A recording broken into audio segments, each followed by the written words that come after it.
news, this time from Ukraine, which is under fighting at the moment.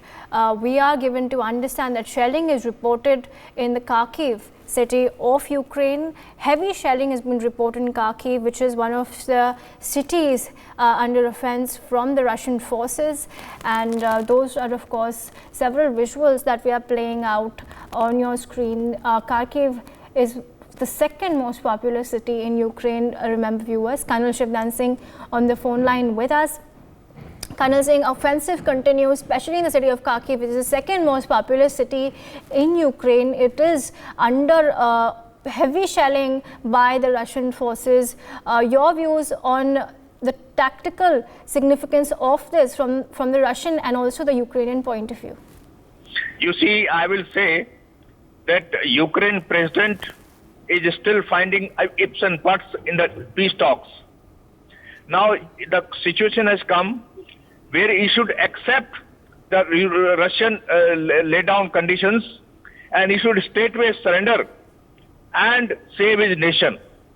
I am very sad that the most important town of Ukraine, that next to Kyiv, is under such a heavy shelling, and it must be bearing a lot of destruction there. Important installations must have been destroyed by now. It is sort of a very bad for the whole world.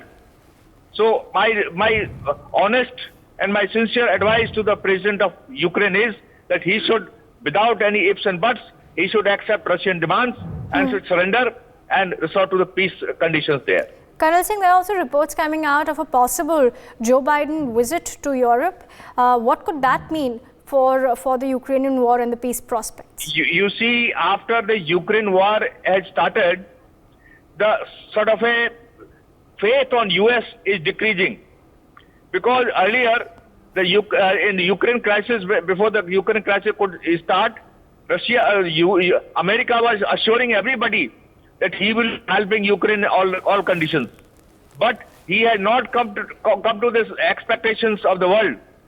And since Joe Biden has become president of America, America has changed its outlook totally. Earlier, America used to get into any kind of conflict in the world. Like he came to Afghanistan, he went to Iraq, he went to many other places. But Joe Biden has won the election America only on one condition, that he will not involve America in such conflicts, which is a sort of a waste of money for America and waste of efforts. So he must be coming to Europe to assure the people that no, this is an exceptional case. Otherwise, I will be doing my job as a head of NATO and look after everybody so well. So this is basically his image-saving exercise which American president is going to do. All right. The other the method which is being employed by US and NATO forces, of course, sanctions. We're also given to understand now that Japan has imposed sanctions against 17 Russian individuals. Among them are State Duma deputies, Renova Group owner Viktor Vekselberg and relatives of Yuri Kovalchuk. So sanctions, of course, continue. Your views on this, Colonel Singh? Can this have any impact on the fighting, on Russia's motivations in this war? You see, Russia has been one of the world superpower when it was USSR. And Russia and America were fighting Cold War since long. And Russia has already established its economic links other than NATO countries and America.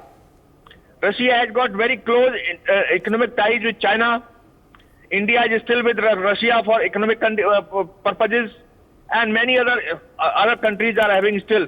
And secondly, I will tell you that NATO countries will be equally sort of at loss if they break economic ties with Russia, because complete gas and other petroleum products are being supplied by Russia to these countries. So if they go for alternative means for the energy, it will be costly for them also. So this kind of sanctions are not going to only sort of hurt Russia, it will hurt these nations also. So I don't believe, that's why Russia is not reacting to any economic sanctions. So economic sanctions are going to have effect on both sides, NATO countries as well as Russia. And that's why America is rushing to Europe to tell them and to assure them that nothing will go wrong if you people are against Russia. And that's fearing Russia is sort of an outrage.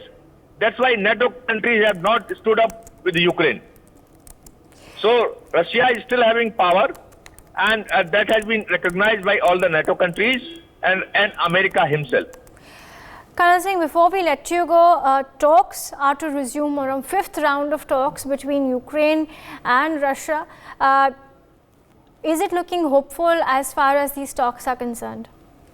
My advice to the all world leaders are that they should advise Ukrainian president, and they should not waste time in assuring him and praising him that you are doing a very big job fighting Russia and sort of you got a big feeling of your nation and kind of thing. These are all destructive feelings. They should not advise him on these lines. They should stay to advise in the interest of humanity of Ukraine.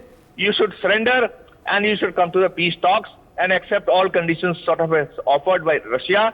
And Russia is also very constrained now with Ukraine, because Ukraine was once upon a time part of Russia only. So it is they are not going to be ruthless with Ukraine in sort of imposing harsh demand. And my advice will be that he should straightaway accept the Russian talks. For more such videos, subscribe to the NewsX YouTube channel, hit the bell icon.